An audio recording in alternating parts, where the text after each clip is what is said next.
তার চোখ দিয়ে দুফোঁটা জল ঝরবে না কৃষ্ণ নামে। আর যদি তার অপরাধ খণ্ডন হয়, সঙ্গে সঙ্গে ঝরঝর করে তার নহরে কৃষ্ণ প্রেমের বাড়ি। আর একটা কথা, ভক্ত সঙ্গ করলে প্রেম বাড়ে, আর অভক্তির সঙ্গ করলে প্রেম লুকিয়ে থাকে। যারা অভক্ত তাদের সঙ্গে আপনি বসে থাকবেন, আপনি কিছুতেই প্রেম ভক্তিতে মন রাখতে পারবেন না। হরি বল হরি বল। তবে ভগবান বলেছে আমি সবাইকে সমান করে দিই কখন জানো?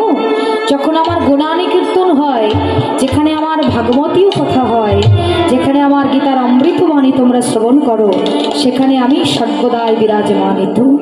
আর আমি যেখানে বিরাজমানিত সেখানে আমার ভক্তও বিরাজমানিত। আমার ভক্তের মাঝে আমি বসে থাকি। আমার ভক্ত যদি তার দুটি আঁখি দিয়ে কৃষ্ণ ভজন করে, আমি ওই ভক্তের চরণ গিয়ে ছুটে ধরি। শুধু ভক্তই ভক্তের চরণ ধরে না, এখানে কখন যে ভগবান এসে আপনার চরণে হাত দিল আপনি বুঝতেই পারবেন না।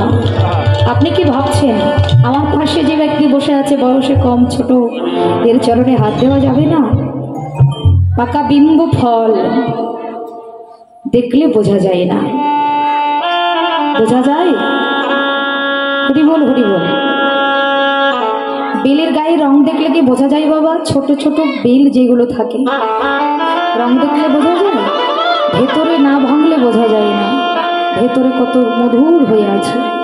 হরি বল হরি বল। রসময় অঙ্গ বাইরে থেকে চেনা যায় না, ভেতর থেকে চেনা যায়। আর এই ভেতরের আত্মাটা যখন কৃষ্ণ কৃষ্ণ নাম জপ করে না, তখন আপনি আপনি হৃদয় হইতে ভক্তির হৃদয় হয়ে যায়। অনেকেই বলে ছোট আছি, বয়স হয়নি, এখনই কৃষ্ণ কথা বলবো, এখনই হরি কথা বলবো। না, এখন হবে না, এখন প্রেম করতে আসবে না, এখন নয়নে অশ্রু আসবে না, আমার কাঁদতে পারা সম্ভব নয়। রাধে রাধে। কান্না কি শুধু মানুষ মায়ার জন্য কাঁদে? কৃষ্ণ ভজনের কান্না যেটা হয় না, সেই কান্না কখনো নয়ন থেকে শুকিয়ে যায় না, সেই চোখের জল কখনো শুকিয়ে যায় না। যেটা মায়ার কান্না হয়, ক্ষণিকের মধ্যে আপনি ঝরঝর করে কাঁদছেন, ক্ষণিকের মধ্যে শুকিয়ে গেছে। কিন্তু যেটা কৃষ্ণ প্রেমের কান্না, সেই প্রেমের ধারা কখনো কমে যায় না। এত অগাধ জল সেখানে ভগবান দেয় যার শেষ হয় না, বৃষ্টি ঝরতেই থাকে। কৃষ্ণ হলো কালো মেঘ। এই কালো মেঘের ছোঁয়া যদি কোনো ভক্তের হৃদয়ে একবার কৃষ্ণ বলে হরি বলে লেগে যায়, তবে সেই ভক্তের দুটো নয়ন পথে কৃষ্ণ প্রেমের বাড়ি ঝরা। এই যে তিনি লীলা করতে এসেছেন এই ভূমণ্ডলে, এই ভূমণ্ডলের জীবের সঙ্গে, জীবকে বলছে জীব তুমি আমার সঙ্গ ধরো, তুমি আমার সঙ্গে প্রেম করো। কি প্রেম করতে বলেছেন তিনি? এই জাগতিক জগতের মানুষ প্রেম করে, এই প্রেম আর ভগবানের প্রেমের অনেক পার্থক্য। জাগতিক জগতের প্রেম আমরা করি স্বার্থের জন্য, স্বার্থ ফুরিয়ে গেলে প্রেম ফুরিয়ে যায়। আর আমার ভগবান, আমার গৌরচাঁদ, আমার কৃষ্ণচন্দ্র, তিনি যে প্রেম করে তার ভক্তের সঙ্গে, সেই প্রেম কখনো স্বার্থের জন্য হয় না, বিনা স্বার্থে। এই জগতের জীব যে যা চায় ভগবান তাকে তাই দেয়। তুমি যা চাইবে আমি তোমাকে তাই দেবো, কিন্তু তোমাকে কোনোদিন আমি বৈবত করবো না। হ্যাঁ, মৃত্যুর সময় ভগবানের কাছে কেউ কি চায় একবার কৃষ্ণ বলি? হরি বল হরি বল। চাইতে পারি, সেই সময় থাকে, সেই ভাষাই আসে না। কেন আসে না? কারণ আমি কোনোদিন কৃষ্ণ কথা বলিনি, আমি কোনোদিন হরিনাম করিনি, আমার স্বচ্ছ হৃদয়কে পরিষ্কার করিনি, আমি ভক্তের চরণ কোনোদিন আমার অঙ্গে। তাহলে আমার দ্বারা কি করে হবে? আমার মুখেই আসবে না। হরি বল হরি বল। ভগবান বলছে তুমি যাই করো না কেন, অন্তত ভক্তি ভজনের পথটিকে অনুসরণ করো। বাবার সময় নেই। এই যে কলির জীব হয়ে এসেছি, আমাদের পরমায়ু কত বছর বলুন তো? কত বছর? আমাদের মানুষের 60 বছর। 60 বছর না? 60 বছর কি সবাই বাঁচে? কি গো মায়েরা, 60 বছর কি সবাই বাঁচে? এই যে ওপরে যারা বসে আছেন, 60 বছরে কি সবাই বাঁচে? বাঁচে না। কেউ 30-এই যাচ্ছে, কেউ 40-এ, কেউ 45-এ, কেউ 35-এ, 25-এ, 20-তে, 15-তে। এই প্রাণ অতি তাড়াতাড়ি এই ভূমণ্ডল ত্যাগ করছে। আপনি কি ভাবছেন আমি মরে গেলে সব শেষ? না, গরুর পুরাণ আসছে শাস্ত্রে বর্ণনা করেছেন আমার স্বয়ং বিষ্ণুদেব গরুর মহাশয়কে বলেছেন, মৃত্যুর পরে মৃত্যু যন্ত্রণা কাকে বলে, যারা মৃত্যুবরণ করেছে তারাই জানে মৃত্যু যন্ত্রণা যে কি। এটা তো আমরা জানি না। না, এই আত্মা দেহ ত্যাগ করলো মানে মুক্তি পেয়ে গেল না।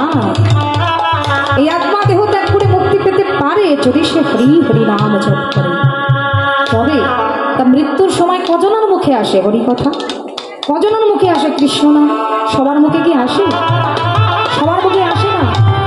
তাহলে যাবার কালে কৃষ্ণ কথা বলবার সুযোগ আমার হয়তো হবে কিনা জানি না, কিন্তু হে হরি মাধব, হে দয়াময় করুণাময় ভগবান, যতদিন এই ধরাধামে আছি আমি মানুষ হয়ে এই ধরাধামে, ততদিন যেন শুধু তোমার গুণানি কীর্তন রসকথা সাধন করতে পারি, তোমার ভক্তের চরণের ধুলাকে স্মরণ করি। ভগবানের লীলা রসবৈশ্য ভাব তিনি ভক্তের চরণ তলে দিয়ে দিয়েছেন। ধুলা মাখো আমার কৃপা লাভ করো। কলির জীবের অন্নগত প্রাণ, একবেলা ভাত না খেলে বাঁচতে পারবে না। কঠিন থেকে কঠিনতম সাধনা কলিজীবের করা সম্ভব হবে না। তাহলে কলিজীবের কি সম্ভব বাবা? হরিনাম করা, কৃষ্ণ ভজন করা। আমরা মানুষ তো, আমাদের কি সব কিছু করা সম্ভব? এই যে ধ্যান করেছেন মনি ঋষি ধ্যান যোগীগণ, যারা গাছের ছাল খেয়ে, পাতা খেয়ে, ফল খেয়ে, জল খেয়ে সাধনা করেছেন, ভগবানকে পেয়েছেন, আমরা কি তাদের মতো পারবো? যারা হিমের মধ্যে থেকেছেন, শীতের দিন, গরমের দিন অগ্নিকুণ্ডে থেকেছেন, তাদের মতো কঠিন সাধনা আমাদের মতো কলিজীবের হবে না। কলিজীব শুধু সুখ চায়। কোথায় গেলে সুখ পাবো, কোথায় গেলে শান্তি পাবো, আমি আরামে এসে শুধু পালককে স্মরণ করে খেতে পারবো, এই শান্তি আমরা সবাই চাই। কিন্তু দুঃখ আমরা কেউ পেতে চাই না।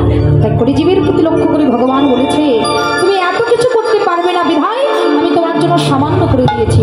তোমার জন্য হরিনামের ভজনটাই শ্রেষ্ঠ। তুমি হরি হরি বলো, ভক্ত সঙ্গ করো, প্রেমানন্দে দুটি বাহু প্রসাদ করে ভক্ত তাহলে তোমার কৃপা হবে। হরিবল হরিবল। কিন্তু সেটাও যদি না করি তাহলে এলাম হবে আর চলে গেলাম, আমার কোনো লাভ হবে না। আমার আসা যাওয়ার জীবন আসা যাওয়ার পথেই থেকে যাবে, আসা যাওয়াই সার হবে, আমার কোনো কিছুতে কোনো লাভ হবে না। এই জন্য এই যে ছোট ছোট একটা কথা, যেমন আমরা গীতাশাস্ত্র পাঠ করি সবাই, এই যে মায়েরা গীতাশাস্ত্র পাঠ করা হয়, মায়েদের পাঠ করা হয়।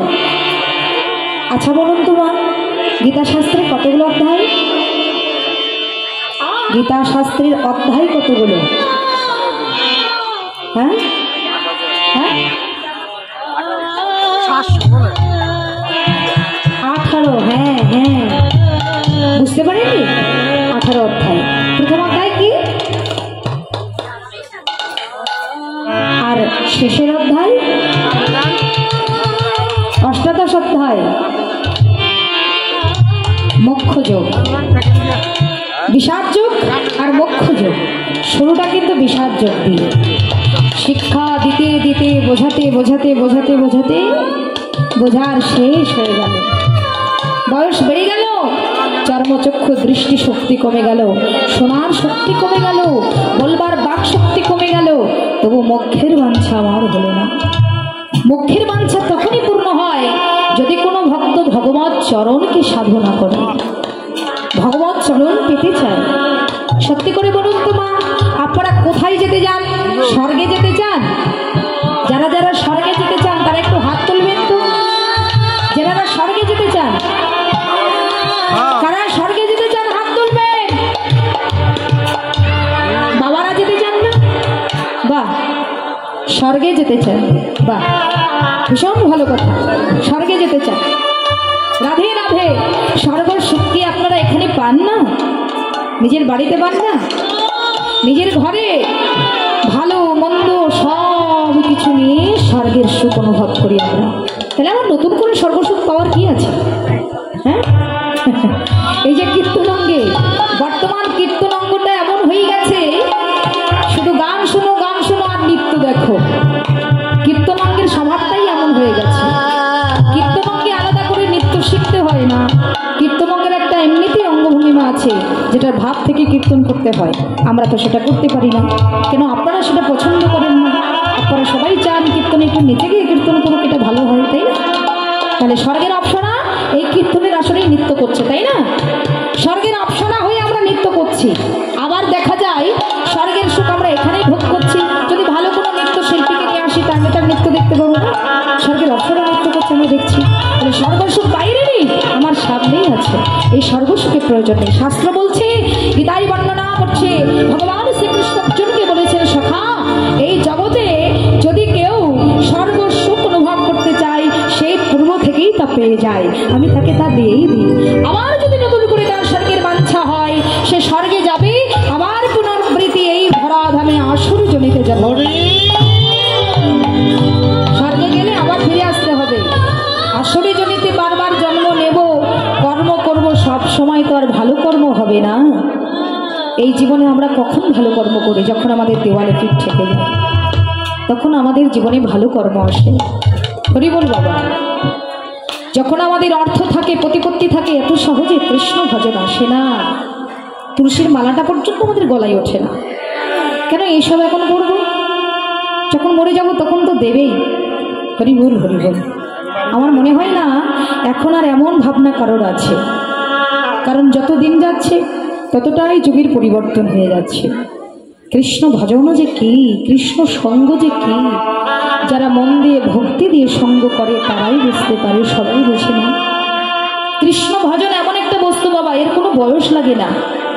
শিশু, কৈশোর, যুবা, বার্ধক্য, এই চারটি লক্ষ্য আমাদের জীবনে।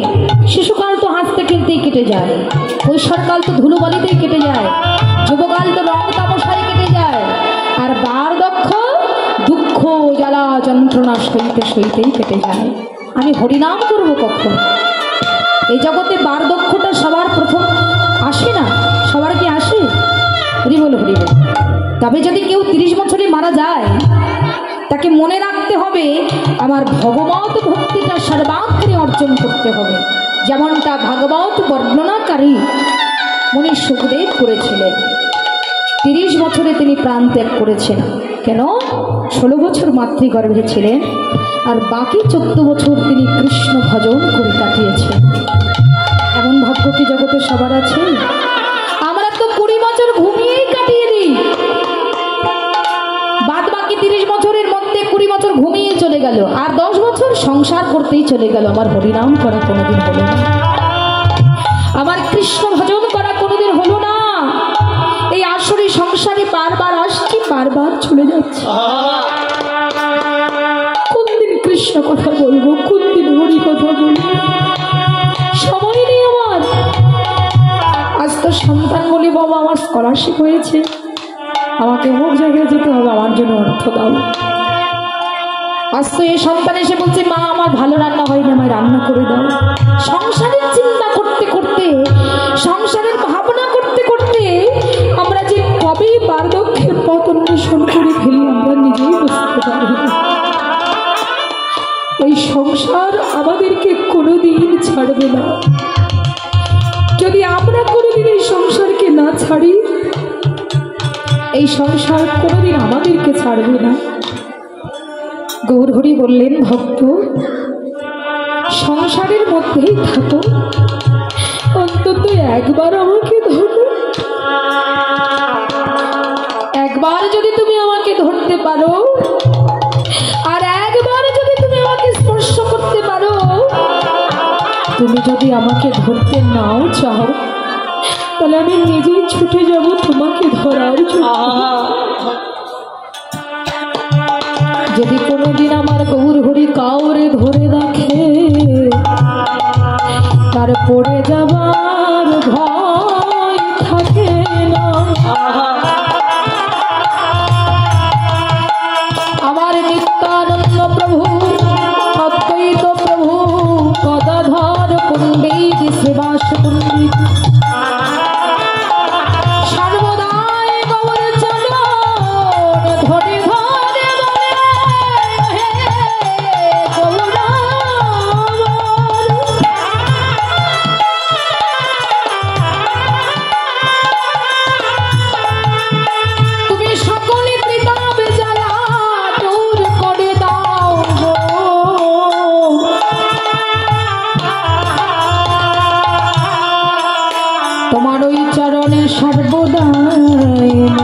রেখে দাও না।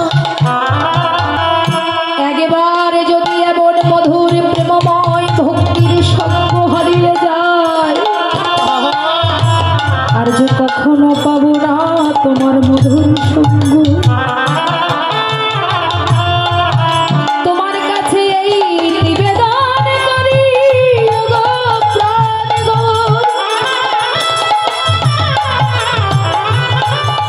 এমনই অনুরাগে তুমি তোমার ভক্তের হৃদয়ে দান করো, যারা ভুলে যাক সংসার মোহ, এই সংসার মোহ ভুলে গিয়ে সবাই তারা ছুটে ছুটে আসে। আর একবার সময়